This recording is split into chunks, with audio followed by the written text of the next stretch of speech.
Hello, good morning बच्चों। कैसे हैं आप लोग? उम्मीद है आप लोग अच्छे होंगे, घर पे रह रहे होंगे, अच्छे से पढ़ाई कर रहे होंगे, गवर्नमेंट के रूल्स को फॉलो कर रहे होंगे। बाहर जब आपको बहुत ज़्यादा ज़रूरी काम हो तभी आप घर के बाहर निकल रहे होंगे, सोशल डिस्टेंसिंग का भी पालन कर रहे होंगे, मास्क लगा रहे होंगे और ये आपके लिए और आपके परिवार के लिए भी सेफ होगा। बेटा, आज से हम लोग ऑनलाइन क्लास चालू करने जा रहे हैं। ऑनलाइन क्लास में हम पहले तो अपने पहले चैप्टर की ही बात करेंगे, ज़्यादा हम बात ना करके सीधे अपने चैप्टर पे आएंगे।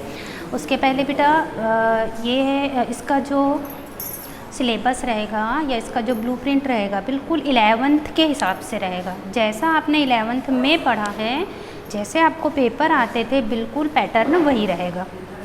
यहाँ पे आपको ज़्यादा कुछ बताने की ज़रूरत नहीं है। कॉपी आप बना लेना बेटा। कॉपी चाहे तो आप गद्दे पद्दे अलग अलग बनाओ, चाहे आप एक में ही बनाओ, इसके लिए आपको कोई भी बाध्यता नहीं है। आप अपनी सुविधा के अनुसार बनाइए, मुझे कोई दिक्कत नहीं, लेकिन आप कॉपी ज़रूर बनाएंगे। मैं आपको नोट्स भेजूँगी, कुछ आपको होमवर्क भी दूँगी, आपको वो भी करना है। उसके बाद मैं कुछ नोट्स भी भेजूँगी, आपको लिखकर बाकायदा कॉपी कंप्लीट करके पर्सनल मुझे आपको सेंड करना है। जो कॉपी बनाएगा मैं उसकी एक अलग लिस्टिंग करूँगी और जो नहीं बनाएगा उसकी अलग लिस्टिंग करूँगी, और हो सकता है कि मैं एक्शन भी लूँ, तो आप इसके लिए तैयार रहेंगे। पहला चैप्टर है अपना सूर के बालकृष्ण, ठीक। इसके राइटर कौन है? सूरदास। सबसे पहले हम यहाँ सूरदास के ऊपर चर्चा करेंगे। सबसे पहले बेटा अपने को ऑब्जेक्टिव को ज़्यादा फोकस करना है। ऑब्जेक्टिव पढ़ने के लिए हमें जो लास्ट बुक में जो साइड में कवि परिचय दिया है उसको, उसमें मैं आपको बताते जाऊँगी, आप अंडरलाइन करते जाना और कॉपी में स्टेप बाय स्टेप आप लिखते जाना। सूरदास किस काल के कवि हैं, ये अपने को ऑब्जेक्टिव में ऐड करना है। छोटी से छोटी चीज़ जो उस राइटर या उस चैप्टर से रिलेटेड हो उसे अपने को ऐड करते चलना है। हम कोर्स के बाहर नहीं जाएंगे, ये भी अपने लिए थोड़ा सा ध्यान रखने की बात होगी, क्योंकि कोर्स के बाहर जाने से अपना जो कोर्स है बिल्कुल लिटरेचर हो जाएगा, बहुत ज़्यादा लेंदी हो जाएगा, इसलिए हम लोग उतना ज़्यादा फोकस नहीं करेंगे। सूरदास किस काल के कवि हैं? मैंने आपको हिंदी साहित्य का इतिहास बताया था, कितने भागों में बांटा गया है? 4 भागों में। याद है आपको? क्या भूल गए सब? 4 भागों में। मैं थोड़ा आपको बस हिंट करने के हिसाब से बता देती हूँ बेटा, है ना। पहला आदिकाल, दूसरा भक्ति काल, तीसरा रीति काल और चौथा आधुनिक काल। हम सूरदास की बात करेंगे। सूरदास किस काल में आएंगे बेटा? भक्ति काल में, ठीक। ये हो गए सूरदास। लेकिन भक्ति काल को कितने भागों में बांटा गया था, याद है आपको? 2 भागों में, साकार एंड निराकार। साकार को फिर 2 भागों में बांटे हमने और निराकार को भी 2 भागों में बांटे। अब इसके अंतर्गत 2 भक्ति धाराएं बहती चली गई। पहला याद है आपको? थोड़ा बहुत नहीं, राम भक्ति शाखा 1, कृष्ण भक्ति शाखा 2। इसमें बेटा प्रेम मार्गी शाखा एंड ज्ञान मार्गी शाखा।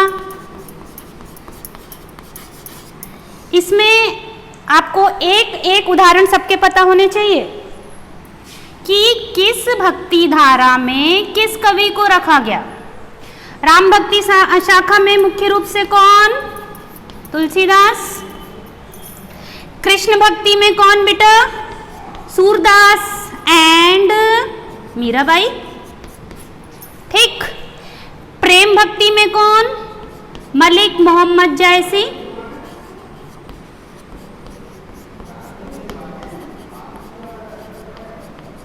और ज्ञानमार्गी में कौन?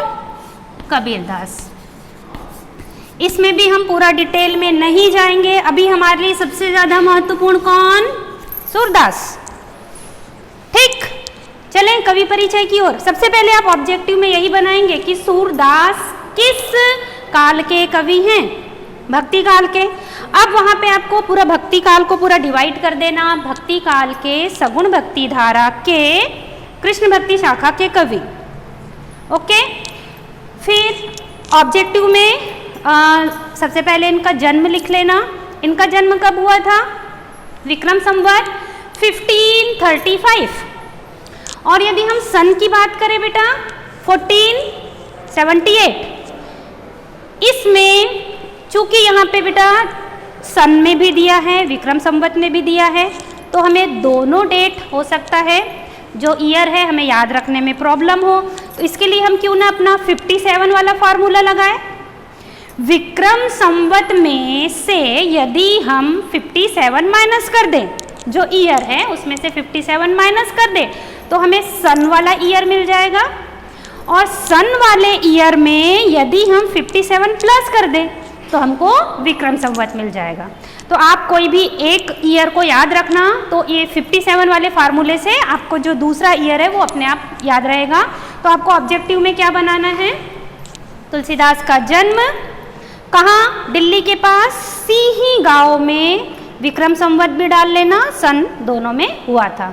ठीक, नेक्स्ट, ये किस मंदिर में रहते थे या किस मंदिर में जाकर कीर्तन भजन किया करते थे? इसे ऐड कर लेना, श्रीनाथ जी के मंदिर में।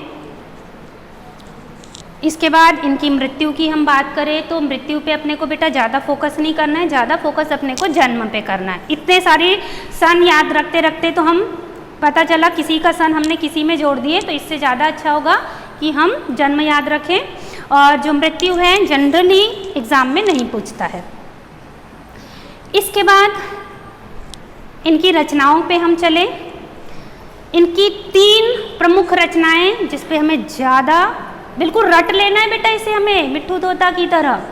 सूरसागर, सुरसारावली, साहित्य लहरी, तीनों को रट लेना।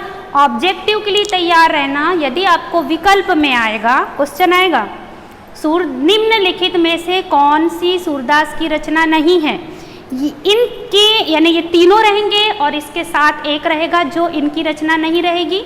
तो आपको क्या करना है? नहीं है पूछा है तो जो इनकी रचना नहीं है उस पर आपको टिक लगाना है। आपका ऑब्जेक्टिव तैयार। क्लियर?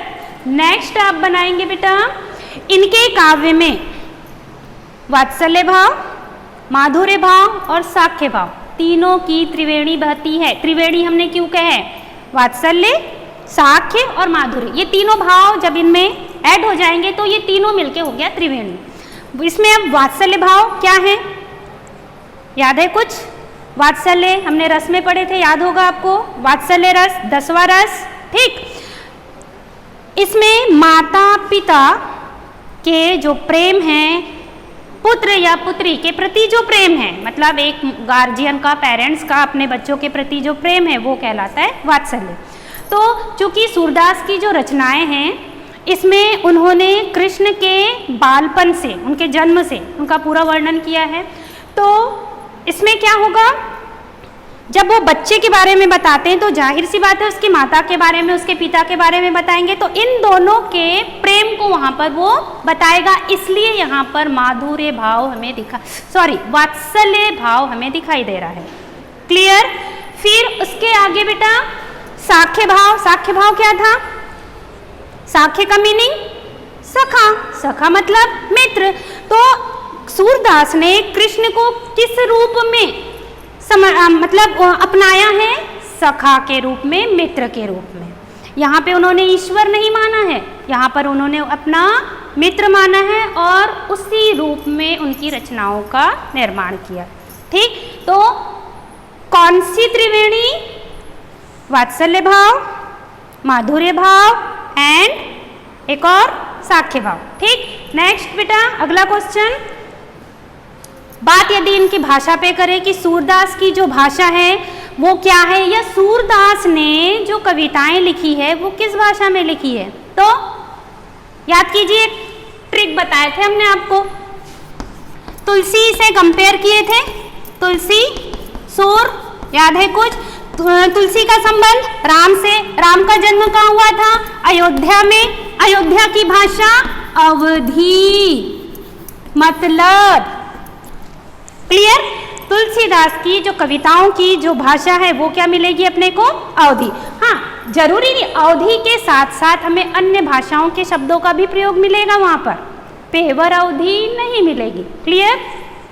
सूर, सूर का संबंध किससे, कृष्ण से, कृष्ण कहाँ, ब्रज, तो यहाँ की भाषा क्या, ब्रज, मतलब सूर की कविताओं की भाषा क्या, ब्रज, क्लियर हो गया। ये हो गए आपके सारे ऑब्जेक्टिव बेटा। कुछ छूटा होगा तो आप देख लेना, पर मुझे लग रहा है कि कुछ नहीं छूटा है। मैं फिर से आपको बता रही हूँ, ऑब्जेक्टिव क्वेश्चन पे अपने को ज़्यादा फोकस करना है। 25 मार्क्स बिल्कुल जेब में लेकर चलना है कि हाँ 25 मार्क्स मेरे आएंगे, क्लियर यहाँ तक। यहाँ ये जो अपने कवि परिचय के ऑब्जेक्टिव हो गए, इसके बाद कुछ ऑब्जेक्टिव हम केंद्रीय भाव से निकालेंगे और कुछ ऑब्जेक्टिव जो हम पोएम पढ़ेंगे उससे निकालेंगे। तो ये आपको स्टेप बाय स्टेप लिखते जाना है, हो गया। अब बेटा ये आज अपना ये पहला दिन है, आप नेक्स्ट वीडियो के लिए तैयार रहेंगे, तो इसके लिए आप सभी बुक खरीद लेंगे। आपको पता है बिना बुक के तो हम पढ़ ही नहीं पाएंगे, और बुक के साथ यदि मेरी क्लास अटेंड करना है तो क्या जरूरी है, पेंसिल एंड रबर, ठीक, क्योंकि हमें हर चीज को पॉइंट आउट करते हुए चलना है, मीनिंग लिखते हुए चलना है। बिना मीनिंग के हम अपना चैप्टर एक्सप्लेन नहीं कर पाएंगे, ठीक है। तो आप जो नेक्स्ट अपनी क्लास होगी बेटा, आप पुस्तक और पेंसिल जो है आपके पास होगी।